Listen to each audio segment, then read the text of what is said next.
Okay. All right, our recording has started.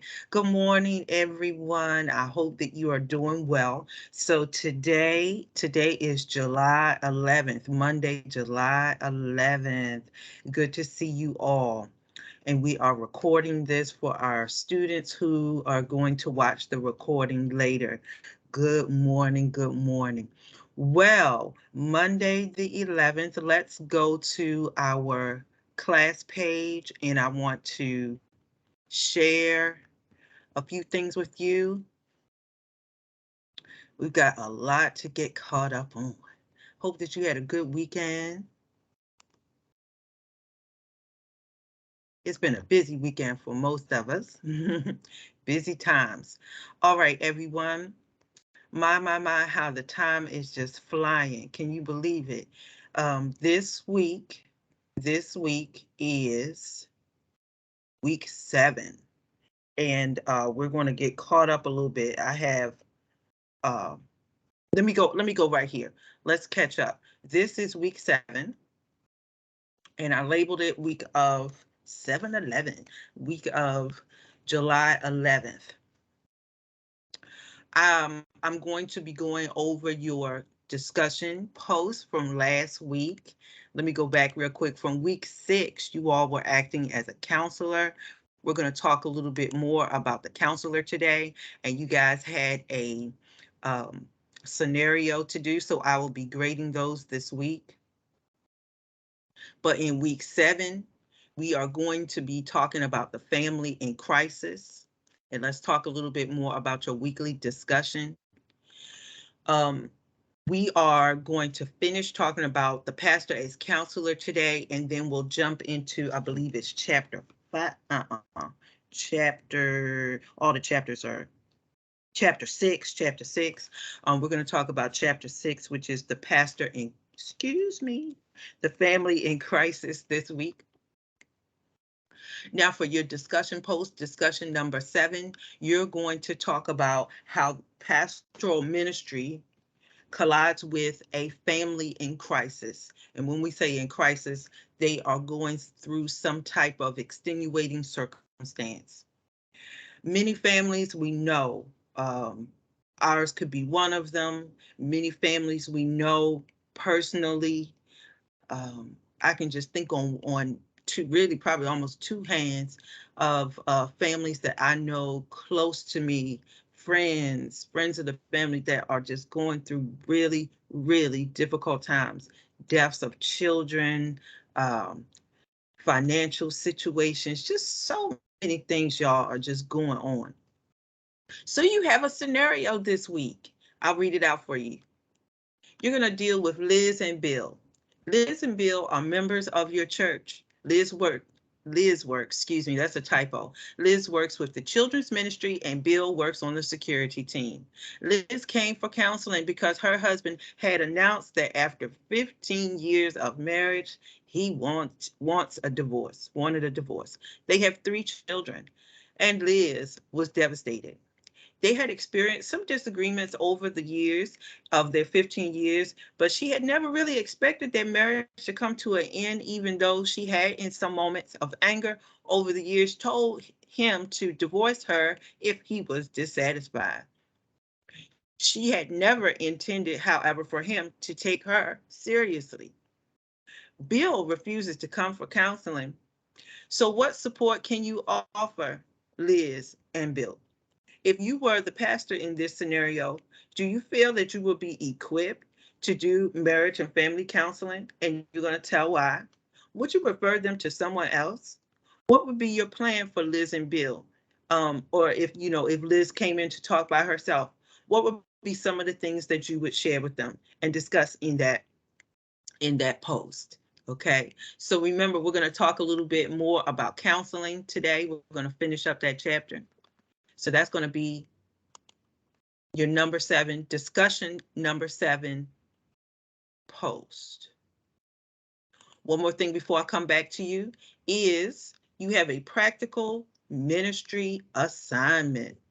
Practical ministry assignment. Now, this assignment, you have some time on and will be due on, let me get my calendar. This will be due on the 24th, July 24th.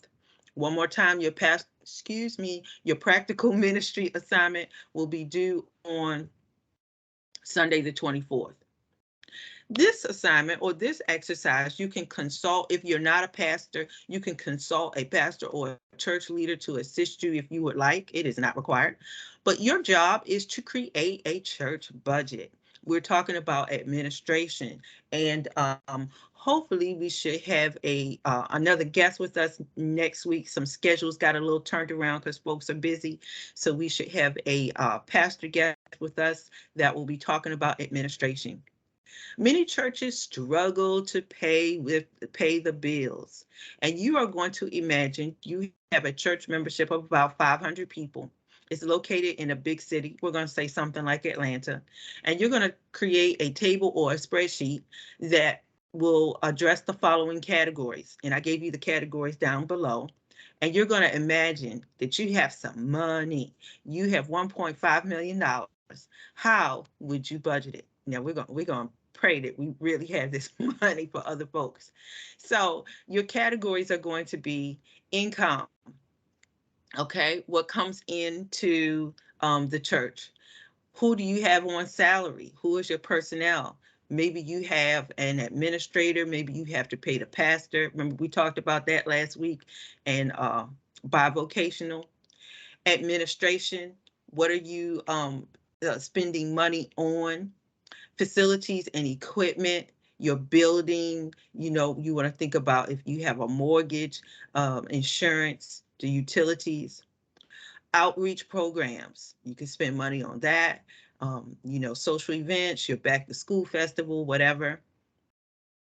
Direct ministry category, I'll give you that. Maybe you have some in-house ministries like a AA ministry. Maybe you have a children's ministry.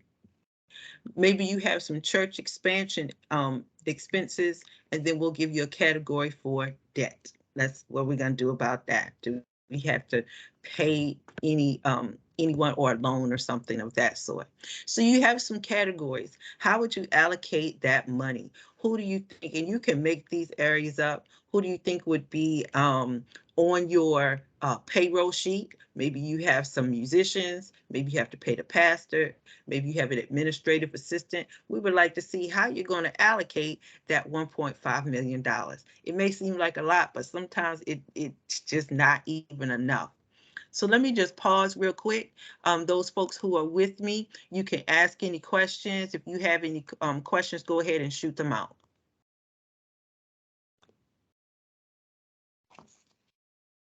Okay. All right. No questions. I do have a few more updates for you, and you please let me know if you have any questions. All right, y'all. So put this down on your calendar. Oh, did I see somebody had a question? Walter, did you have a question? You just want this in spreadsheet form. Is that what I'm hearing? That's correct. For this assignment. That's correct. A spreadsheet form. And if you don't work with spreadsheets, just if it's neat in what I want to say, like a list form or a table form, so that I can see the different categories. That's fine with me. Okay. Thank you. Good question. All right, everybody, let's put this down on our calendars. Just a few reminders for our students. Our virtual forum, our pastoral toolbox, is going to be July the 21st, 7 p.m. July the 21st, 7 p.m. The flyer had been emailed to you, so you can check your email for that, as well as it's in our announcement page. We're going to hold a practice on Tuesday, the 19th at 7 p.m. I'm going to put this in the chat, and I'm also going to email it to you. So Tuesday, excuse me, all, Tuesday, the 19th of July, okay, at 7 p.m. If you can make it, if you're not working or anything, it would be good if you can drop in. That's going to be a practice.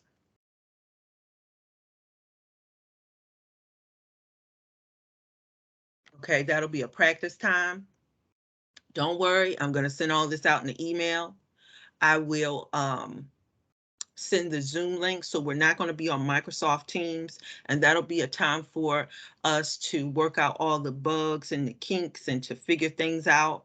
So I will send you all of that information. If you haven't used Zoom before, I will send you the link on how to, I can't talk, how to access it.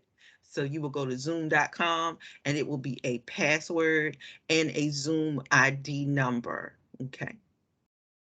So our practice will be Tuesday, the 19th at 7 p.m.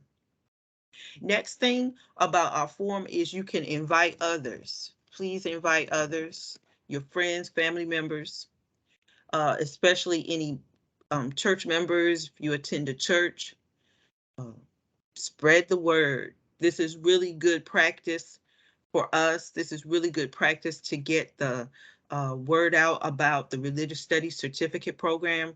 A lot of people don't even know about the program, and so this would be great for you to share with your friends, church members, your denomination, or whatever. Next week, like I said, we had some schedule conflicts. We will have a trying to get you 2 pastor guests before we finish our class. So hopefully we'll have a pastor guest next week. And then our pastoral guest that was supposed to join us regarding counseling, she's going to have to join us on the 25th, Monday the 25th. Okay, so we'll have 2 guests. And then my last announcement, y'all, is I got behind on posting your quiz number 2. So I will post it today, and it will cover chapters 3, 4, and 5. Let me say that again. The quiz 2 will cover chapters 3 through 5, and I will post today. And it's going to be due on Monday. Monday's date is the 18th, okay? 11:59 p.m. All right, I know I've been talking a lot. Did I confuse anybody? Any questions?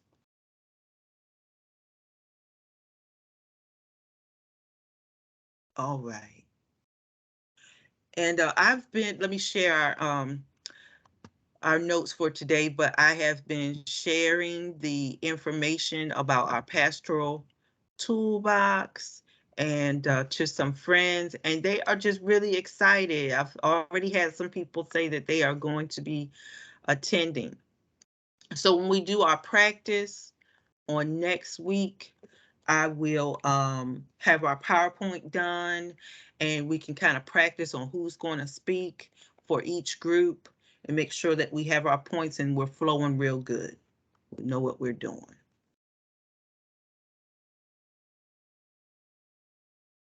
All right, everyone. We're going to go back to chapter 5, Pastor as Counselor. And I forgot where we stopped.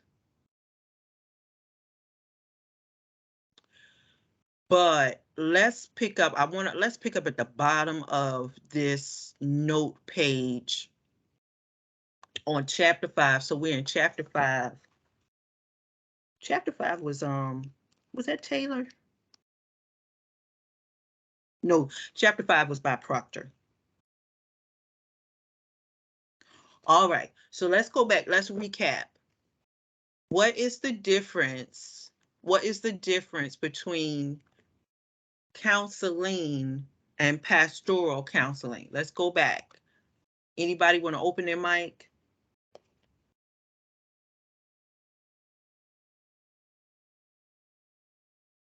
With counseling and pastoral counseling, the difference is the pastor is able to, I think Proctor used the word invoke God. So the pastoral counseling can include a lot of spiritual information and help, for the counselee. Excellent. Thank you, Walter. So the difference let me go back. So the counselor It could be a regular person or the counseling that would be just more secular. Pastoral counseling would involve the spiritual aspect, right? As Walter said, involving God. How would Jesus minister in this particular situation?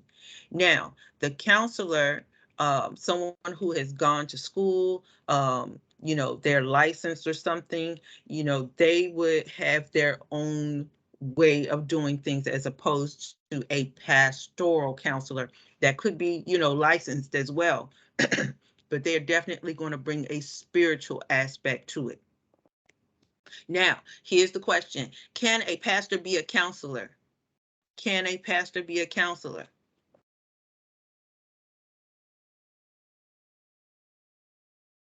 What y'all The say? one, yes, a pastor can be a counselor, and I believe in the discussion you had with us last week, that as long as he's trained and has the proper training, yes, the pastor can be a counselor also. Correct. Correct.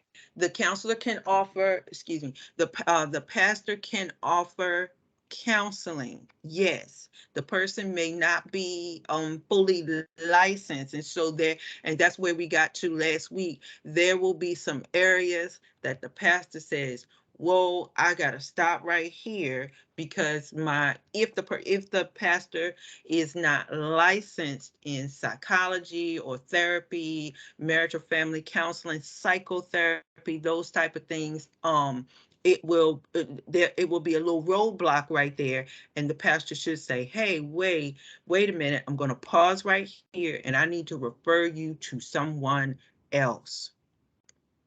Remember last week we said that there are no cookie cutter situations. And so if an individual or a family comes to the pastor seeking help, what works for one family may not always work for another, or what worked for one lady may not work for another lady. Okay, so it may not always be the same result. Oh, let me say this too. Let me ask you this question.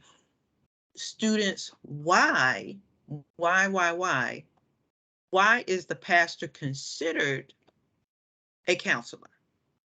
Why is the pastor considered to be a counselor? What would you say?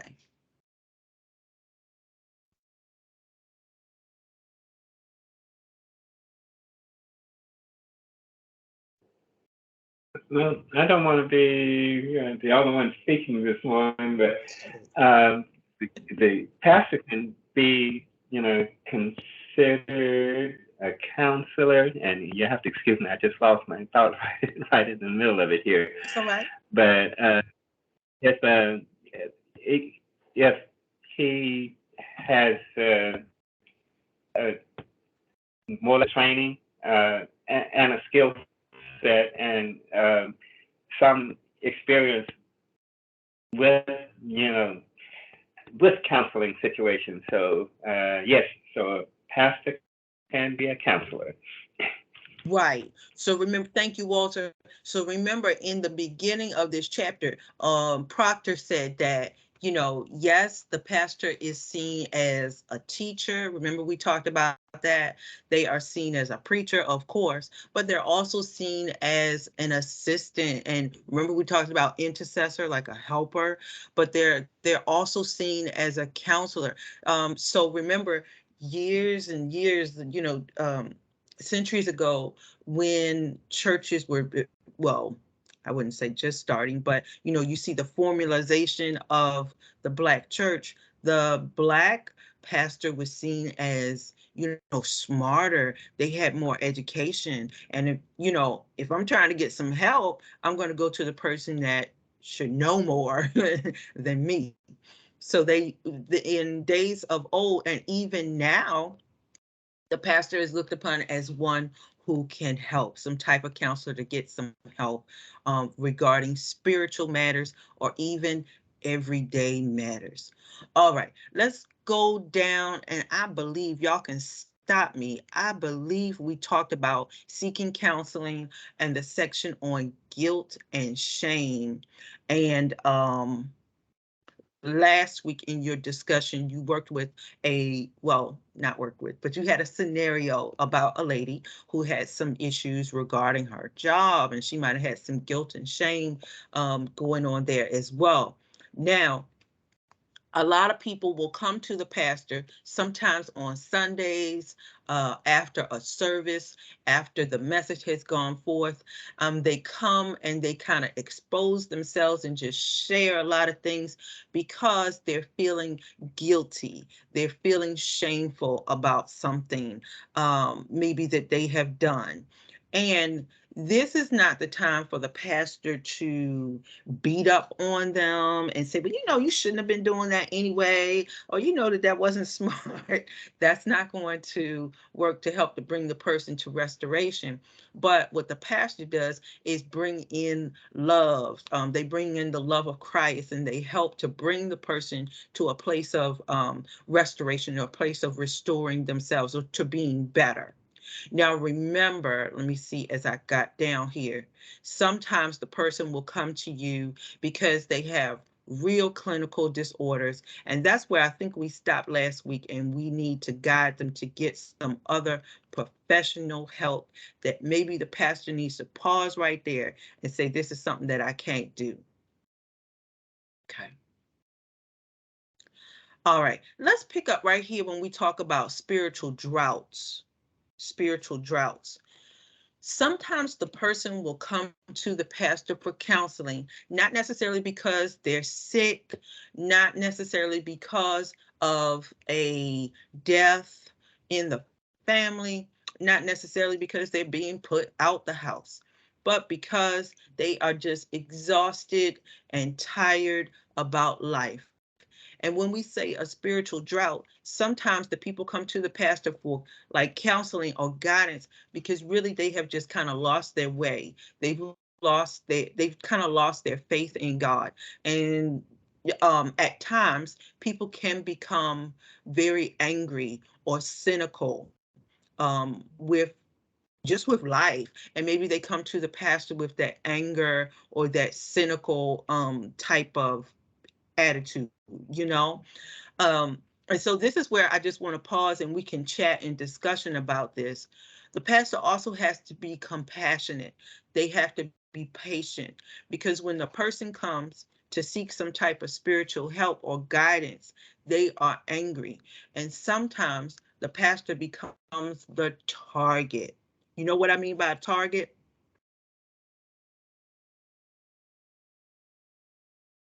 So, okay, so the person's anger is not, the pastor did nothing to the person, right? But the person's anger, they're coming in this counseling session and they're just like throwing all their anger, um, because it's just misguided. They don't know where to go. And their anger goes to the pastor. So let's say, for example, I have an example there. Let's say, God forbid, this person lost their child, um, and they are just very angry about this. I did this and I thought I was doing things right, and I was praying for my child, and my child was good, or those type of things. And there are just really just no answers at times, just no answers. And maybe they felt that, God is supposed to protect us. God was supposed to protect my child, right? And maybe they may get angry at the pastor, and the pastor did nothing, but but the pastor can't take that personally. That's a hard place to be, isn't it? That's really hard. Now, when the pastor's in this counseling situation, it's really important for them to withhold condemnation. They have to withhold blaming someone, or blaming the person that, you know, really might have caused something to go wrong. They can't go there in this counseling situation. Okay. Even if the person may have, let's say they were drinking, and they might have caused their accident that led to their death, right? And here comes the mother or the wife or the father or whoever that's coming in. but you don't want to say, oh, they took part in this. No, no, no. They have to withhold any type of blame or condemning anyone. Okay. Let's talk about life circumstances. Some people are just exhausted and they're going to come to you because they're in a spiritual drought because of their circumstances. Maybe they've had poor education as they grew up. Maybe they have a lot of health issues. Um, we have one lady, one member at our church. My heart just goes out to her. She has so many health ailments, and it just seems like it's just one thing after the other, and it just really breaks your heart. Poor parenting. Sometimes we may not have had the best upbringing, and it is not that person's fault. Maybe the parent just did the best they could with what they had. And sometimes the person comes to you with poor character, maybe poor decisions that they have made in their lifetime, years ago, that have brought about certain situations, certain changes that they've had to deal with. And all of those things cause a spiritual drought. Okay, they become really down, and really down and out, and their view of religion can be really distorted. Okay. So the pastoral counselor has to be aware that when the person comes to them with a spiritual drought, they're feeling, you, it's like the pastor has to kind of see that, okay, we don't want you to reject God, but I'm going to have to find a way to kind of steer your thinking and turn your thinking back to God. Now, this is where we're going to pause and chat a little bit. Many pastors sometimes can be poorly trained and insecure of their training within themselves. They insist, this is, I think this is Proctor, right? Proctor says, they insist on teaching and preaching a very narrow and uninformed religious outlook. Let me say that again. This is from Proctor on page 85. Many pastors are poorly trained and insecure within themselves, okay? They insist on teaching and preaching a very narrow and uninformed religious outlook. Let's pause right there, and I'm gonna come back to you so I can see you. Let's pause right there. Good morning, good morning. What do you feel about that? When the pastor has a very narrow outlook on scripture or in training. That's why it's very good to have training, whether it's something in this format or the person goes to a seminary, or sometimes different churches or denominations have their own training. What happens, y'all? Let's open this up for discussion. When the leader, remember this is pastoral leadership, when the pastoral leader doesn't have adequate training, and they may not be feeling so great about themselves as being a leader or a counselor, what can happen? Proctor says they have a very narrow outlook. Let me go back to that page.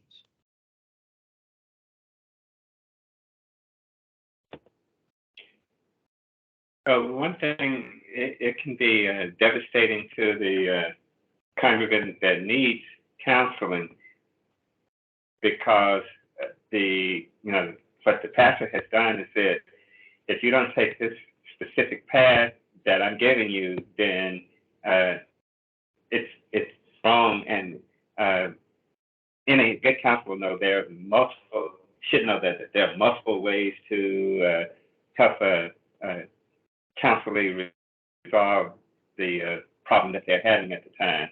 And, like I said earlier, there's no cookie cutter approach to this.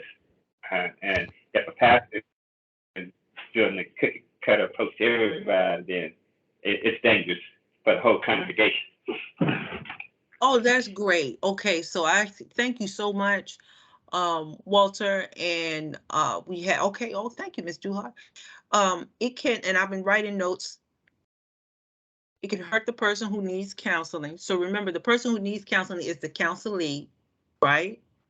if the counselor or the pastoral counselor's outlook is very small, is very narrow, and you think that everybody has to fit into this particular category, or maybe they just don't have knowledge about something, it is really going to damage or hurt that person from being healed. I like how Walter said there are multiple ways to help them with their issue or their problem. There's no cookie cutter resolution. Duhart said they can lead the church member in the wrong direction, and it can definitely stunt the growth of the general body. Yes, it can, and yes, it will. So this is where I feel that it's also good as we're doing this forum, right? Because you get leaders to think a different way, or you offer them, right, something. You can't make people think a different way, but you offer them something to think a different way. Just because they thought counseling was like this, but it's really like this, there's so much to it. Very good. Let's go back. I'm gonna share my page. And remember, you guys can pull out these notes in last week's module. Okay, y'all, we're still talking about counseling, and let's talk about the person with a combative personality. The combative personality. And actually, when I was reading this chapter, when I was reading this part, I believe this is like page 86, 87, I really had to laugh. I had to laugh because there are a lot of folks in church that have this situation in and out of church, but of course, we're talking about pastoral leadership. Some people are just always mad. You know any folks like that? Nothing but nothing is their fault. It's always they did this. And one of my things I always train my kids, if I hear they, I never want to hear the pronoun they, because who is they? So I always tell my children, who is they? Is it the administration? Who are you talking about? Are you talking about a family? Are you talking about friends? You got to figure out who they is, because something is always, it's their fault, right?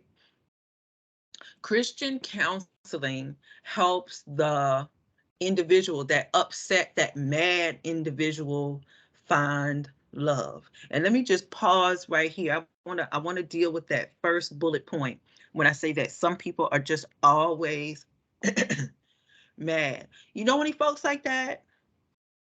Let me come back to you so I can see. Sometimes I can't see what's going on in the chat. You know any folks like that are just always upset, always mad?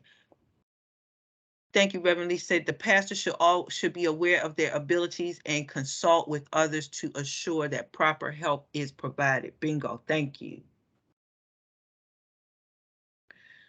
You know any mad, just mean folks? They just mad for no reason, just always upset about something. Okay. And you don't have to call out who they are. We're not doing that. But I'm sure all of us probably have one or two or three or five or 10 people in mind. Okay. Now, we always probably ask ourselves, why are they so mad? Why are they so mean? You ever ask yourselves, what happened to them? Okay. We don't always know, but listen, the pastoral leader, the pastoral counselor, 10 times out of 10 is going to have to deal with a mad and angry member.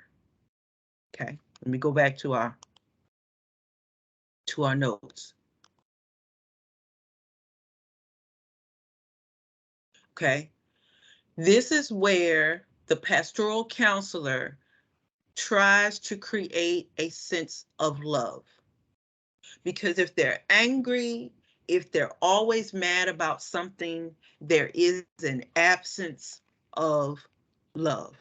We don't know what happened. Sometimes it is just never going to come out. You just can't go and do all this digging back into their childhood. That's what the psychologist is for.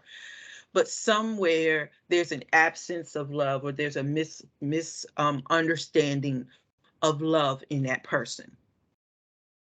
Sometimes, here's another thing too, with the person who is combative, they have that combative personality. Sometimes you can steer their mind in a different situation. Okay, so for the counselee, maybe the counselor can say, hey, look, I know you are just mad and you just are unhappy with your job, or you just don't like the type of money you're making. Perhaps you can find a new skill.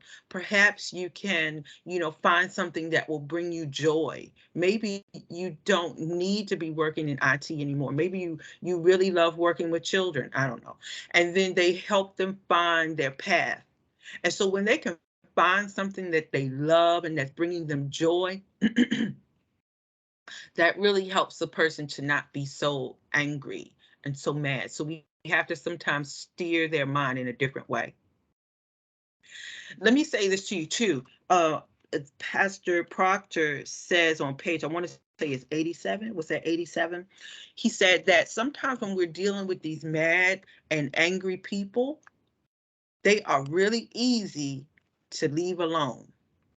Do you agree with that? You're just like, not gonna deal with you.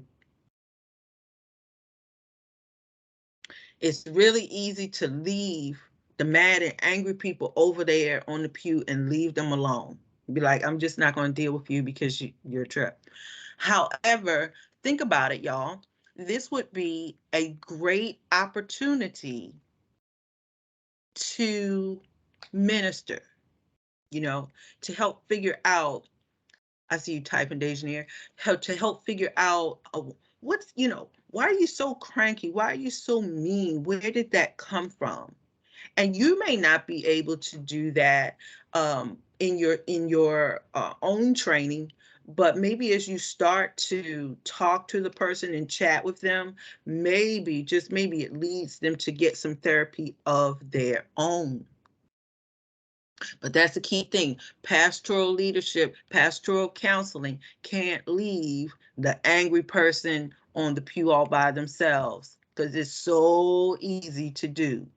You're like, you just gonna be over there by yourself. I'm not gonna deal with you. But that's not what is required. If the pastor is not a licensed counselor or a psychotherapist, we said this earlier, he or she is not capable to help people with a serious pathology.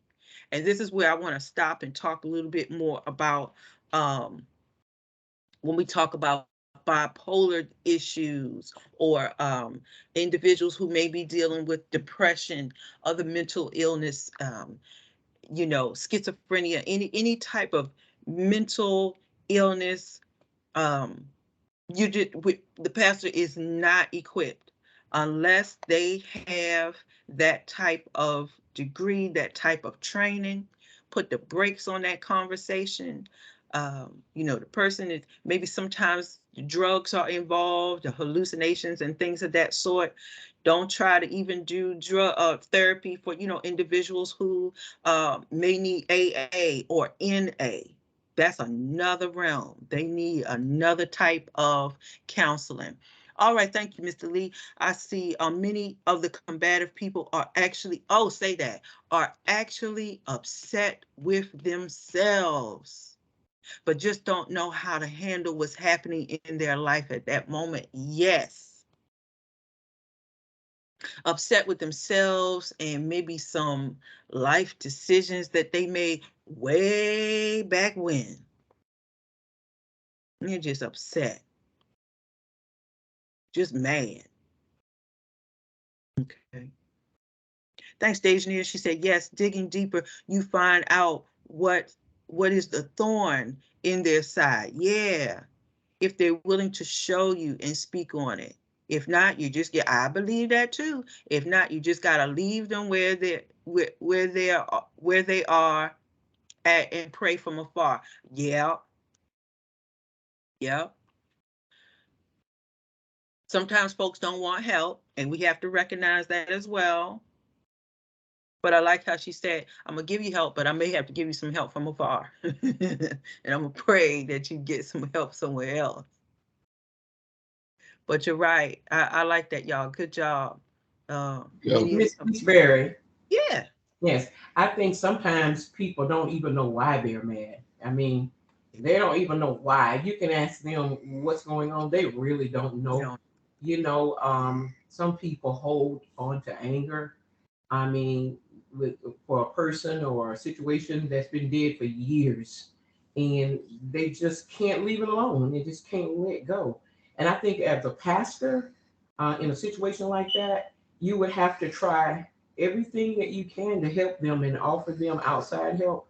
But after that, I think you're only left with, like Dejanir said, just to pray for them from afar off because you've done all that you can do, and because you just only have so much power, or in a person's life. And so yes, I think that's the thing to do is just you don't let them go, but you do all that you can, and after you you've done all you can, then prayers what's left. I like that. Thank you so much. You do all that you can. Um, I was writing some notes in the chat. If y'all look in the chat, Miss Janice says some people don't even know why they are mad. You know why? Um, Anger is an easy emotion to go to, and it's an easy emotion to hang on to. We can express anger so much easily. You know what we do when we're angry? We got an attitude. We fix our face a certain way. That's easy to go to. You cut people off. We look at our world. Road rage. The people get guns. It just it's easy to get angry. It's easy to respond to anger, but it's not as easy to respond in forgiveness, is it? That's a whole nother field. That takes a lot.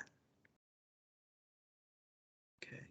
So anger for many of us is a quick emotion to go to and to hold on to. Cause why? We're familiar with it. Yeah. All right, good job, good discussion, y'all. Let's go back and how are we doing? 11:48. Let's go back and finish this up and talk about insecurity. Sometimes you're going to deal with people who are okay in your counseling sessions. Sometimes you're going to deal with people who are afraid. They are afraid. They are just naturally scared. Okay, let's talk about this a little bit. Sometimes they're scared or they're afraid of change. Y'all see me looking out the window. It's the truck. It's the trash truck. They're afraid of change. Maybe they had a spouse that left them and now they're afraid to live alone, afraid to go back to school. Maybe they feel that they're too old or something. They're afraid to let go of a relationship that is no longer serving them. Maybe a spouse that is abusing them. Okay. And those people who are afraid or have some type of fear, it's because maybe they're scared to take that risk. There's always a risk involved with something.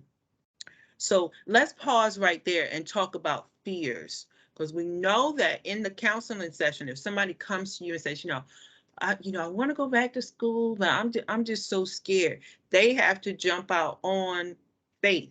And many times the pastor in that counseling session can help them get unstuck.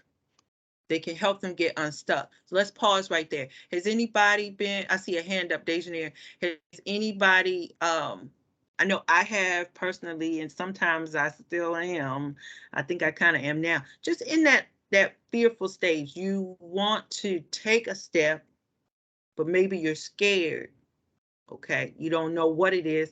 Thank you, Mr. Lee said people, yeah, we fear the unknown. So I want you to think, if you put your pastoral counseling hat on, and I'm gonna reach way out to the scenario I had of the person who maybe they're with a spouse or a partner who is hurting them, abusing them mentally, spiritually, physically, maybe financially. That's real fear. And maybe the person is fearing If I leave them, I'm not going to have a roof over my head. I'm not going to have the type of money that I used to have. Um, I don't know what I'm going to do with my kids. Maybe they have children. Okay. Let's just pause right there. Dejanay, I saw your hand.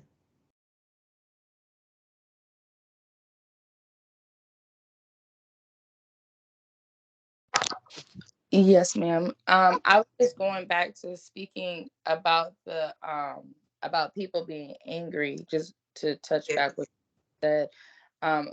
What I've noticed, at least in life as well too, is that, like you were saying, a lot of people don't know how to express their emotions, and that anger is the first emotion.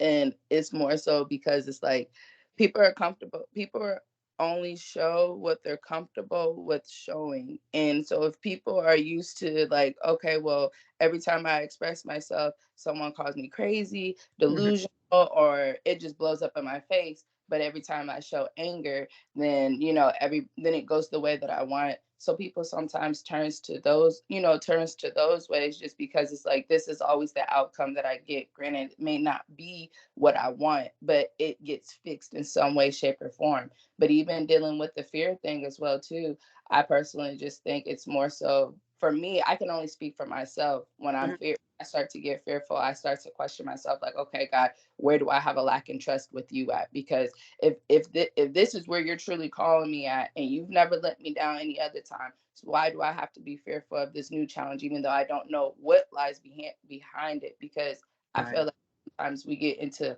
pulpits and things where it's just like, oh, just go with the Christian motto, like, okay, God's with me, nothing's gonna happen, it's just all Yeah. peaches and cream. But sometimes God doesn't always send us out where it's going to be peaches and cream. We're going to have to face through the storm and trial. But the thing about it is that, are you willing to sustain that boat with God? Do you get what I'm saying? Like, if God's called you out there, are you willing to sit out there with him and not be so fearful? Because you don't want to get to your deathbed and be like, well, what if, or God, I wish. Very good. Thank you, Dejanay. Very good. We all have some type of level of fear. And in that counseling situation, the person will maybe come to the pastor with that fear. But I like how she said, yeah, guess what? It may not all be peaches and cream. Guess what? You might move out. You might have to move out from that abusive person. You might not have all the money that you thought in the beginning.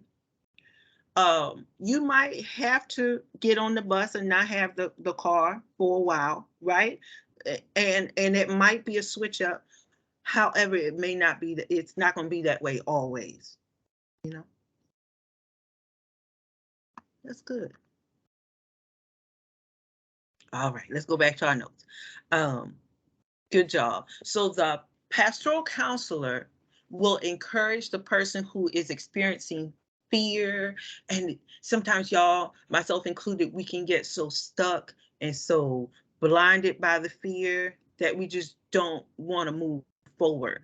And the pastor can help them to take some small steps to move forward. Maybe let's go back to the scenario where the person says, I know I need to go back to school. I'm not making any money in this job, but I'm scared. I don't have the money. So maybe the pastor says, well, you know what? I want you to research scholarships, and I want you to research the top 3 schools that you want to go to. I didn't say apply next week. I didn't say enroll and go tomorrow, because that's scary to the person, but they help them take some small steps. All right. And then oh, we did good here. All right, we finally finished. This was a good chapter. The counselor and Christian values, y'all. So the difference we said in the beginning, so you should know the difference between counseling and pastoral counseling. So the pastor counselor, what he or she is going to bring to that counseling session is values, Christian values. But what they're also going to help the person to identify is if they say, oh, let's go to marriage or something. And they say, oh, I think I really want to marry this person. Okay, what are your values? And is this person lining up? Okay. What are the Christian values in a husband or a wife, or those type of things. That's what the pastor counselor can help to do. But what that pastor cannot do is to impose their view or their choices or their opinion upon that person. Maybe that person is making an unwise decision. Maybe that person is probably not going to do it the way that you would do it. The hard part about being the pastor counselor is that you can't, or being a counselor period, but you can't put or impose your choice and say, oh, you know what, I wouldn't do that. I wouldn't take out that loan. I wouldn't buy this house, and I wouldn't do that. Maybe you could say, well, take some time, pray about it, see how you feel about it, those type of wordings. Okay. And then lastly, this is the greatest thing. On page 92, Proctor says the pastor counselor can help to point the counselee toward God. That's it. That's the most important thing that you can do for pastor counselor to the counselee. Point them to God. Point them to scripture. Point them to having a better prayer life. Point them back to God. So in the midnight hour or whatever, when they can't reach the pastor on the phone or their therapist or whoever, they can at least tap into their heart and say, okay, what should I do? What does the Lord God want me to do? Okay. All right. Oh, we did good. Let's just pause right here. And I feel bad, but I don't. We didn't get a chance to get to our chapter of this week, which talks about the pastor and the family in crisis. So our next chapter is chapter 6, the pastor and the family in crisis. So we're going to pick that one up next week. We're a little behind, but we're not. And that one is going to talk about, families have changed. Families have changed over the years, right? You hear the term a lot, the nuclear family, like a mom and a dad and 2 children and some children. But our families have changed. And even years back, and many of you can testify to this as well, you may have grown up with grandparents in the home, or so families have changed. And so now we have maybe grandparents are raising their grandchildren. Um, just so many different scenarios. We have same-sex parents. Families have changed and do not always look like, what they have looked like decades ago. And so in chapter 6, y'all go ahead and read chapter 6. Who's our Proctor wrote chapter 6, and he addresses that. He says, look, families have changed, and a lot of our families are going through lots of heavy stuff, but the pastor needs to know how to address it, and not to address it with, having your nose up in the air, but addressing it with love. Okay, so we're going to pause right there. So we'll get to chapter 6 next week. I know I've been talking a lot. Any questions? For our folks who joined us a little late, let me go back over my announcements. What was my announcements? Remember our forum, our virtual forum on the 21st at 7 p.m. Please check your email and the announcement section in D2L for the flyer, for the graphic, and you can please send it out to your church members, your pastors, and invite others. We are going to have a practice session. Please watch your email. I'm going to send you directions. It will be on Zoom so that we can familiarize ourselves. Our practice session will be on Tuesday, the 19th at 7 p.m. Tuesday, the 19th at 7 p.m. I won't hold you long, maybe about 30 minutes, so that we can kind of run through. Everybody knows what they're supposed to do, and we're going to be looking good on Thursday. We had some pastoral guests. a lot of schedule conflicts. So we're going to have a pastoral guest next week that will kind of talk about the budget piece and administration. Hi there, Miss Duhart. And then our pastor, she serves as pastor and she's a licensed counselor, Reverend Allen. She'll be joining us on Monday, the 25th. And one more announcement, just recapping my announcements. I got behind last week, so your quiz 2 will be posted today. Your quiz 2 will be covering chapter 3, 4, and 5. Chapter 3, 4, and 5, and will be due on Monday, the 18th at 11:59 p.m. One more time, that's quiz 2. We'll cover 3, 4, and 5. Sorry, I got behind there. And it will come, and it will be due on Monday, the 18th. Make sure you go to week 7. This is week 7. Can you believe it? Week 7. Make sure you check out the pastoral ministry assignment and your family in crisis discussion. All right. I know it's a lot. I hope that you all are doing well. Any further questions for me? Yes, Professor Berry, when the meeting is over with, I would like to talk to you about the counseling group if you're available for just a couple of minutes. Yes, I am. Yeah. Hold on. All right. All right. Well, if no other questions, I will see you all. When I'm going to see you all next Monday, the 18th. All right. Y'all take care. Actually, Question. Dealing with our like things that we're supposed to be doing with our group, like I don't really all the way get it. Like, what are we supposed to be like doing? Like when we do our PowerPoint and stuff, you know? Okay.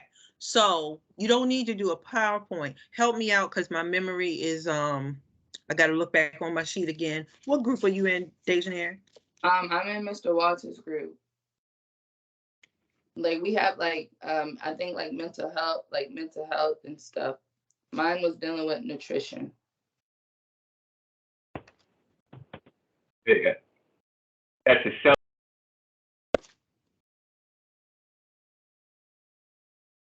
I wrote down all the lists. I got a little notebook here. Oh, let me hit stop recording. But what I want each group to do, and